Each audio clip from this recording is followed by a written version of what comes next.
Hey everybody, Edo here, and like I have been doing on many of the last campaigns, I am going to do two videos about what I am doing the same and what I am doing differently for this Kickstarter. The Kickstarter market's changing, the competition's changing, the options are changing. It's all changing. So I used to do like what I do the 3 days before launch and after and things like that, and they're all sort of the same, but this is how I've been managing. This video is about Heroes Welcome, which is going to be launching on Kickstarter Tuesday, March 27th. That's just in a few days. I include the Kickstarter preview link in this video so you can take a look and follow along. And really, my goal is just to give you an idea of how I think about a campaign rolling into it and where I'm tweaking and changing my approach. And sometimes it's very similar and sometimes it's very different. I certainly have a certain style to how I lay out pages and I like information to be shown.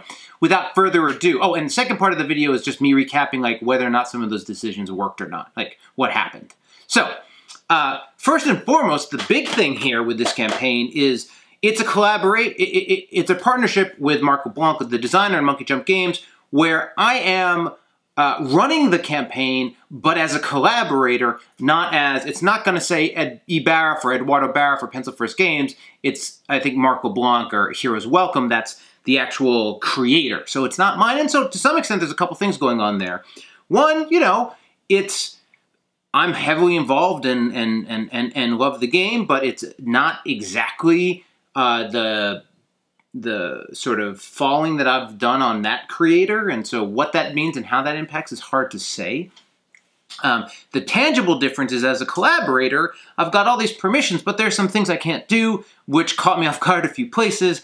One was I couldn't create the Kickstarter preview link. I needed Mark to do that, and I was like, I can't do it. And then just like today, I freaked out because on my dashboard, it doesn't have that submit for review button, which you need to do, and I had forgotten about it because it wasn't in my face, and then I realized it, and I was like, oh no, I don't have that permission. Mark needs to do it. Campaign's launching in like 5 days, and normally it goes very quickly for me, but he's a new creator, right? That's the first game from Mark's account, and so I got suddenly very concerned that it would take a long time to do the review. Now, thankfully, it went pretty quickly, which is great. But that caught me off guard. And then there was the realization that when I wake up at 6 a.m. on Tuesday to launch this campaign, I can't do it. I let Mark know that he's going to have to sit there with me in the morning, sort of run through what you need to do when you're prepping and launching a campaign to hit the go button. He can then go back to sleep and I'll manage from there for the morning. But like, you know, it's one step removed. And so it's been interesting. It's a really cool feature, and I like it being there, and I think on some of my future campaigns, like Herbaceous Sprouts, I'll have other people perhaps collaborate, but being that person while still running the campaign has been interesting. By the way, I did a whole video on that specifically a few weeks ago. Okay, so now just general campaign stuff. So one thing you'll notice, if you're familiar with the progression on campaigns, is the intro video is very new creator. It's Mark on screen with me saying, hi, here's the game, here's how I came up with it. Really love you to check it out. It's not the hyper-polished, animated sequence, voice-acted video.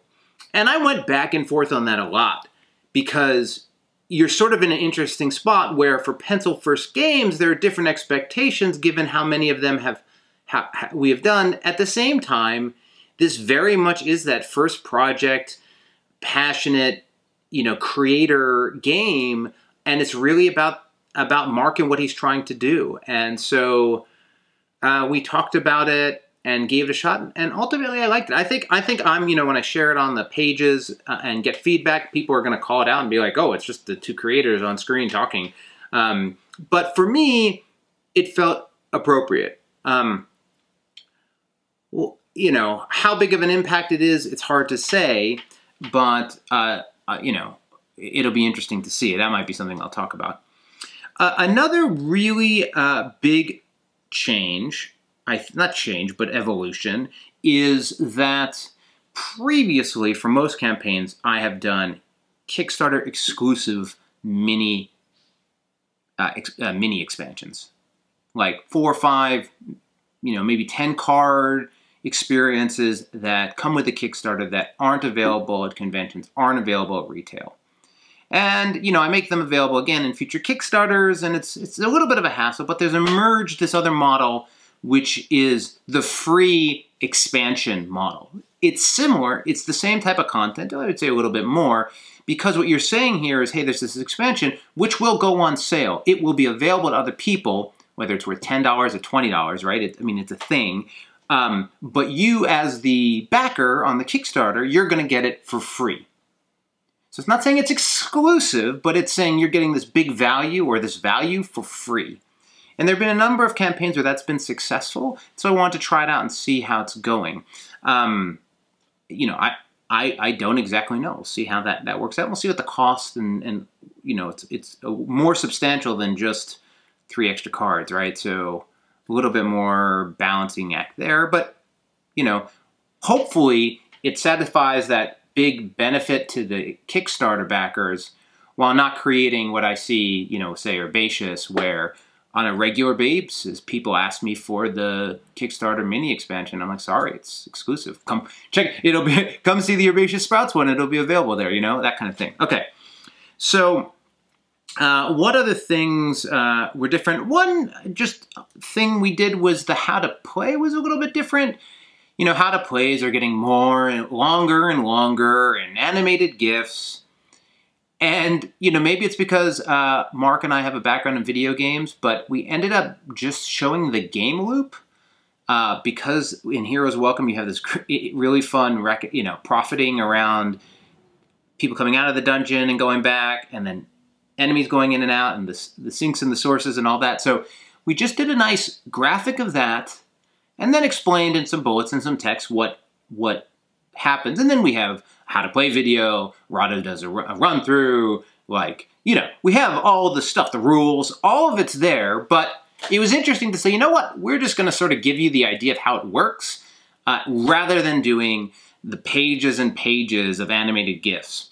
That's another place I think that it'll be interesting to see how people react and think about it. And I suspect some of that will come from sharing it into the Kickstarter groups. I may go back and forth on some of these if I forget. But, so those are things that I notice as sort of things I'm doing differently. Things that are similar is I still have a combined logo, gameplay shot, age, play time, player's time, header graphic. I really like that. I like the format of that. Some fiction, then the chunky bit of the game. I'm not doing a $1 tier again. I go straight into the full tier, the $39 tier. Part of that is that we're still not doing a pledge manager, and I sort of buy the argument of doing it so it's a pledge manager tier, but there's a lot of people that still think it undervalues the rest. Nevertheless, I've removed the $1 tier for a while, and I've been comfortable with it, so I've kept that. What else? Oh, as part of Sunset Over Water and the discussion with that and Legendary Creatures, I had talked about having the duo pack versus just saying add on a copy of the game. I have felt that has been good and successful, so I'll continue to do it here.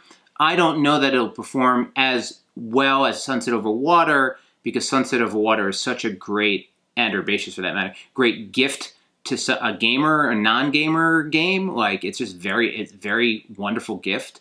I think Heroes Welcome is fantastic, but this is more about getting somebody a board game who likes board games, right? So look, it's a good gift, but there's a certain, get your mom a copy of Sunset Over Water. That was a little bit different there. What else do we have here? So, stretch goals are really sort of handled the same way I've done it. There are a lot of new developments on stretch goals and goals that you can watch, and Roxley Games are driving it ahead, and Druid City Games are doing some interesting things on sort of tracking those stretch goals. But for now, I just kept that basic. On the avatars. So I had talked about that, about having it on the page and not having it on the page and being frustrated. And I think I finally figured out a way I like it. I have a social avatars graphic, which shows all of the avatars you can select in the graphic, but not in the huge squares. It's just a nice, pretty, hey, you can have these. And when you click on it, you then go to a Google folder and you can download whichever one you want.